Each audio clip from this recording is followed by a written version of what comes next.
Hi friends, இந்த வீடியோவில் வந்து நம்ம என்ன பார்க்க போகிறோம் அப்படின்னு கேட்டிங்கன்னா, இப்போ வந்து நம்மளோட குட் பேட் அக்லி திரைப்படம் வந்து ரிலீஸ் ஆகி கிட்டத்தட்ட 3 நாட்கள் முடிஞ்சிருக்குங்க. ஸோ 3 நாட்களுக்குள்ள நம்மளோட குட் பேட் அக்லி திரைப்படம் வந்து எத்தனை கோடி வசூல் செஞ்சிருக்கு, ஸோ அந்த ஒரு விதத்தை பற்றி டீட்டெயிலாக பேச போகிறோம்.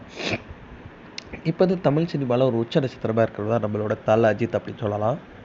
இப்போ வந்து அவரோட நடிப்பில் வந்து லேட்டஸ்ட்டாக ரிலீஸ் ஆன திரைப்படம் தான் குட் பேட் அக்லி. ஸோ இந்த திரைப்படத்தை வந்து அவரோட ஓஜி ஃபேன் பாயான ஆதிக் ரவிச்சந்திரன் வந்து இயக்கியிருந்தாங்க. ஸோ இந்த திரைப்படம் வந்து செம்மையாக இருந்துச்சு அப்படின்னு தான் சொல்லலாம்.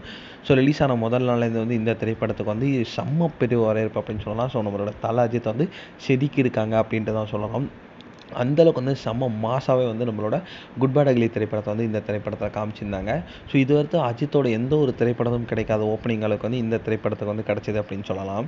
ஸோ இதில் வந்து இப்போ வந்து 3 நாட்கள் முன்னில் உலக அளவில் வந்து நம்மளோட குட் பேட் அக்லி திரைப்படம் வந்து கிட்டத்தட்ட வந்து 120 கோடிக்கு மேலே வந்து கலெக்ட் பண்ணியிருக்கு அப்படின்றது இப்போ தான் அஃபீஷியலாக அனௌன்ஸ் பண்ணிருக்காங்க. ஸோ கண்டிப்பாக இன்னும் போகும் நாட்களில் நம்மளோட குட் பேட் அக்லி திரைப்படம் பெரிய பெரிய வசூல் செய்யும் அப்படின்றதுல எந்த ஒரு சந்தேகமும் இல்லை. இந்த ஒரு விஷயம் தான் ரசிகர் மத்தியில் ரொம்ப ட்ரெண்டிங்காக போயிட்டு இருக்கு.